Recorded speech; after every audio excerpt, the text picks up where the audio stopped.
Xin chào các bạn, chào mừng các bạn đã quay trở lại với kênh. Hôm nay chúng ta sẽ cùng khám phá một công cụ vô cùng quan trọng mà mọi trader đều cần biết, đó chính là lịch kinh tế hay là Economic Calendar trên sàn Exnet.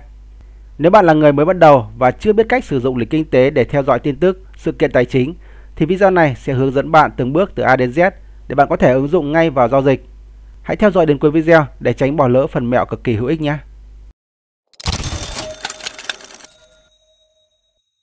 Để có thể tự học Forex một cách bài bản, các bạn hãy bấm vào nút đăng ký ở phía dưới video này.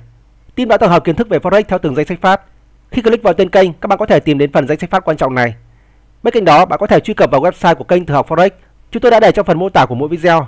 Bạn có thể truy cập trực tiếp vào website để cập nhật những thông tin mới nhất và chính xác nhất về thị trường này. Đầu tiên, cùng tìm hiểu lịch kinh tế là gì và tại sao nó quan trọng.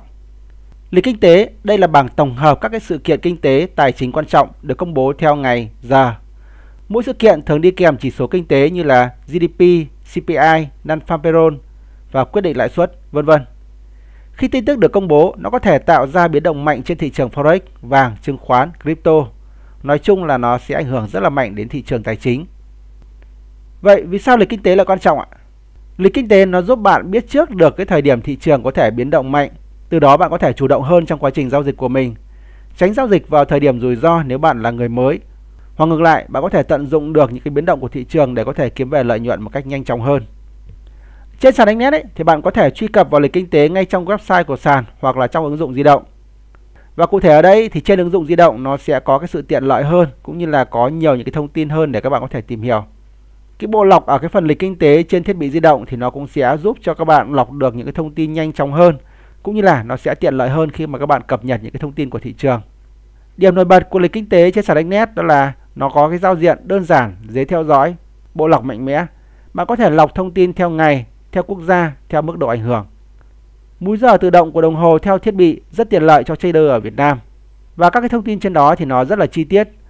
Mỗi sự kiện luôn có những cái thông tin về dữ liệu kỳ trước, thông tin về dữ liệu được dự báo và kết quả thực tế khi mà tin tức đó được phát hành. Vậy cách đọc lịch như thế nào? Chúng ta hãy cùng đi chi tiết nhé. Để theo dõi lịch kinh tế trên sàn Exnet thì như phần trước có nói là chúng ta có thể theo dõi trực tiếp ở trên web như thế này, hoặc là theo dõi trên ứng dụng di động. Đối với cái nền tảng web thì nó cũng có, nhưng mà cái tính ứng dụng của nó không nhiều. Thông thường thì người ta thích sử dụng ở trên thiết bị di động hơn. Đây ví dụ như thế này. Ở trên web thì để tìm đến cái phần lịch kinh tế nhé, các bạn vào giúp tôi cái mục tài nguyên này. Các bạn tìm đến lịch kinh tế đây ạ. Trên này thì nó sẽ cho chúng ta thông tin về các cái lịch kinh tế ở những cái thời điểm khác nhau. Và cái phần bộ lọc ở đây thì nó cũng có, nhưng mà tương đối là đơn giản. Các bạn có thể lọc những cái thông tin ở đây theo cặp tiền tệ thôi ạ. Cụ thể ở đây là các bạn sẽ chọn đến cái đồng tiền mà các bạn muốn quan tâm đến. Ví dụ tôi chọn đến cái đồng đô la này. Tôi chỉ chọn một đồng đô la thôi, tôi không quan tâm đến những cái đồng khác. Thì tôi tìm đến cái đồng đô la, sau đó tôi bấm chọn ra ngoài. Khi này thì cái phần phía dưới này nó sẽ chỉ lọc ra cho tôi những cái thông tin liên quan đến cái đồng đô la đó mà thôi. Và những cái thông tin này thì các bạn thấy ở đây nó có lọc theo ngày này, và ở đây thì cũng có cả giờ. Nhưng mà cái giờ này thì chúng ta không cài đặt được theo cái giờ ở Việt Nam, cho nên là nó cũng khá là khó để theo dõi. Và những cái thông tin ở đây thì chúng ta cũng không biết được đâu là tin mạnh, đâu là tin yếu, cho nên là cái phần trên web này nó ít khi được sử dụng. Bây giờ chúng ta sẽ tìm hiểu trên nền tảng di động nhé. Trên nền tảng di động thì với sàn Exnet nó cung cấp cho chúng ta một cái ứng dụng chuyên biệt. Các bạn có thể giao dịch ở trên đó, cũng như là xem rất là nhiều những cái thông tin ở trên đó. Nó chính là ứng dụng Exnet Trade. Để tìm đến cái ứng dụng Exnet Trade này thì các bạn lên kho ứng dụng trên điện thoại của các bạn. Sau đó tìm từ khóa Exnet Trade thì sẽ đến được ứng dụng như thế này. Các bạn tiến hành cài đặt và đăng nhập tài khoản vào trên ứng dụng nhé. Sau khi đã đăng nhập tài khoản vào trong ứng dụng thì chúng ta sẽ vào được cái giao diện của ứng dụng như thế này ạ. Đây là cái phần trang chủ của ứng dụng. Các bạn chọn giúp tôi đến cái tab thông tin chuyên sâu ở phía dưới, tab thứ 3 đây ạ. Trong phần này thì nó sẽ cung cấp cho các bạn những cái thông tin liên quan đến phân tích kỹ thuật của một số những cái sản phẩm phổ biến và những cái thông tin về lịch kinh tế. Đó thì các bạn có thể thấy này, ở những cái đề xuất hàng đầu thì nó sẽ hiện ở cái phần trên. Tiếp theo sẽ là cái mục sự kiện sắp tới, tức là những cái thông tin về lịch kinh tế đấy ạ. Và phần phía dưới cùng sẽ là những cái tin tức phổ biến, tức là một số những cái bài viết liên quan khác. Ví dụ như là những cái bài phân tích kỹ thuật hoặc là một số những cái thông tin về kinh tế tài chính. Để tìm hiểu cụ thể về thông tin lịch kinh tế, các bạn chọn đến giúp tôi cái mục những sự kiện sắp tới, bấm chọn giúp tôi vào hiển thị thêm. Ở đây chúng ta sẽ có thông tin về cái lịch kinh tế tính theo giờ Việt Nam. Đây này, ví dụ cái thông tin đầu tiên nhé. Nó được phát hành vào 19 giờ 30 sau 3 giờ nữa. Đấy, 19 giờ 30 này là tính theo giờ Việt Nam đấy ạ. Và tên của cái tin tức này thì nó cũng đã dịch ra tiếng Việt rồi. Đấy, tuyên bố thất nghiệp ban đầu, tức là thông tin về cái tỷ lệ thất nghiệp của Mỹ đấy ạ. Tại sao tôi lại biết là của Mỹ ạ? Bởi vì nó liên quan đến cái phần bên trái này, nó là cái đồng đô la Mỹ các bạn nhé. Về cái bộ lọc của cái phần lịch kinh tế này thì các bạn có thể lọc theo quốc gia, lọc theo cái độ mạnh của tin tức và lọc theo ngày. Đấy, thì ví dụ lọc theo quốc gia nhé, các bạn bấm chọn giúp tôi vào cái chữ quốc gia này. Hiện tại ở đây thì tôi đang chỉ chọn một quốc gia duy nhất, đó là Hoa Kỳ. Nếu các bạn muốn quan tâm đến một số những cái đồng tiền khác thì các bạn sẽ bấm chọn tương ứng vào cái quốc gia có cái đồng tiền đó. Ví dụ các bạn muốn giao dịch những cái sản phẩm liên quan đến cái đồng đô la Úc thì các bạn sẽ bấm thêm giúp tôi vào cái mục Australia này. Đó, thì nó sẽ cung cấp những cái thông tin liên quan đến cái đồng đô la Úc đó. Quan tâm đến đồng euro hay là đồng bảng Anh thì các bạn tích chọn vào những cái quốc gia ở cái khu vực đó nhé. Sau khi chọn quốc gia các bạn quan tâm rồi thì các bạn bấm vào cái dấu X ở phía trên bên trái này. Đó, thì trong cái phần tin tức nó sẽ lọc ra những cái thông tin liên quan đến cái đồng tiền ở hai quốc gia đó. Lọc theo thông tin độ mạnh của lịch kinh tế thì các bạn bấm chọn giúp tôi vào cái chữ tác động này. Các bạn có thể chỉ cho hiển thị những cái thông tin về lịch kinh tế có mức độ ảnh hưởng cao nhất, tức là cái mức độ 2 đấy ạ. Hoặc là các bạn chọn thêm cái mức độ trung bình, mức độ low, mức độ thấp nhất. Đấy. Và bấm chọn vào như thế thì các bạn sẽ thấy được có cái sự thay đổi trong cái phần hiển thị thông tin về các cái lịch kinh tế. Nhìn vào ba cái vạch vạch này, màu sắc của ba cái vạch đó thì nó sẽ đánh giá cho chúng ta thấy là cái tin tức này là cái tin tức mạnh hay tin tức trung bình hay là tin tức yếu, vân vân. Thông thường thì tôi chỉ quan tâm đến những cái tin tức mạnh thôi, cho nên là trong cái phần này tôi cũng sẽ chỉ để cái phần 2 nó hiện ra. Đấy, thế còn những cái tin tức liên quan đến trung bình, low và thấp nhất thì tôi sẽ bỏ qua. Sau khi đã lựa chọn nó như thế rồi, chúng ta sẽ bấm vào cái phần phía trên này ạ. Đấy, bấm chạm một lần thôi thì nó sẽ ẩn cái phần thông tin tác động đi. Như vậy là chúng ta đã lọc ra được những cái thông tin lịch kinh tế liên quan đến cái đồng tiền thuộc hai quốc gia cũng như là những cái tin tức có cái độ mạnh cao. Và trong cái phần kết quả hiển thị thì các bạn sẽ thấy nó lọc một lần nữa thông tin tính theo ngày. Đấy, ví dụ ngày hôm nay hoặc là ngày mai. Đấy, thì nó sẽ ở hai cái mục tương ứng như thế này. Muốn tìm hiểu cụ thể về một cái tin nào đó thì các bạn sẽ bấm chọn giúp tôi vào cái tin tương ứng nhé. Ví dụ tôi sẽ bấm chọn vào cái tin đầu tiên, tin tuyên bố thất nghiệp ban đầu. Trong một cái thông tin như thế này thì các bạn sẽ có được một cái dữ liệu, đó là thông tin về cái chỉ số các bạn đang theo dõi ở cái kỳ trước. Thông tin tổng hợp tức là cái thông tin dự báo. Tiếp theo đó là cái dữ liệu hiện tại. Dữ liệu hiện tại này thì khi tin tức nó chưa ra, dữ liệu nó sẽ chưa được hiển thị. Khi tin tức được phát hành thì tương ứng với cái thời điểm đó, dữ liệu nó sẽ hiện ra. Và phần phía dưới thì các bạn sẽ có được những thông tin cụ thể hơn, một số những cái mô tả liên quan đến cái chỉ số kinh tế mà các bạn đang theo dõi. Tất nhiên để có thể sử dụng hiệu quả các cái tin tức thì các bạn cũng cần phải có những cái kiến thức nhất định về những cái tin tức này.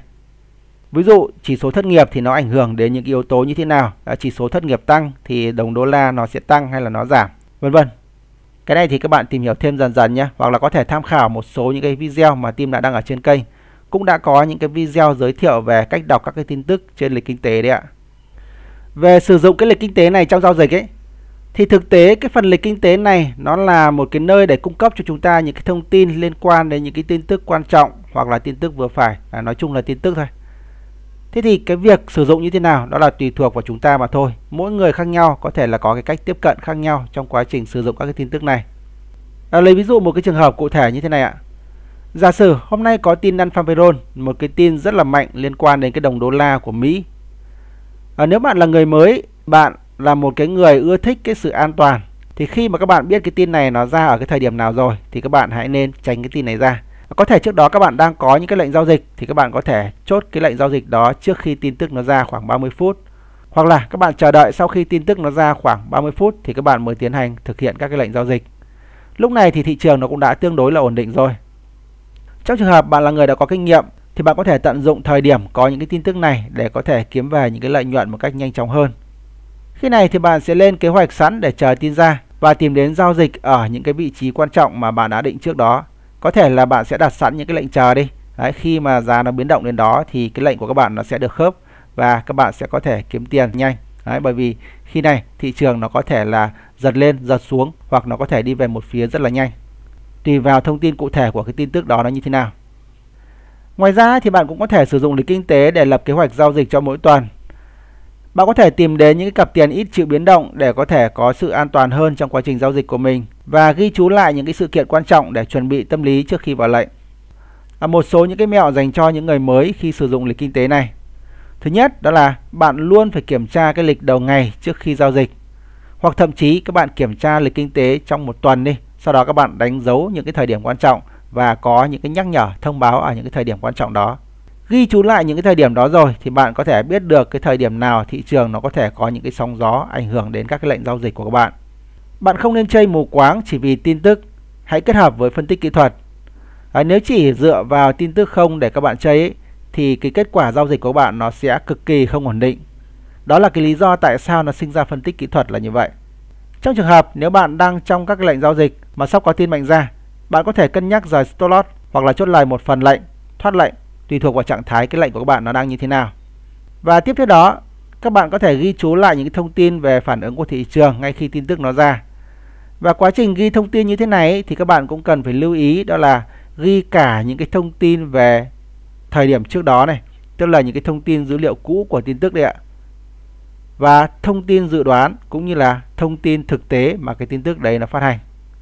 Thực tế cho thấy là những cái thông tin dự đoán của thị trường liên quan đến một cái chỉ số kinh tế nào đó thì nó cũng có ảnh hưởng rất là lớn đến những cái phản ứng của thị trường đấy ạ.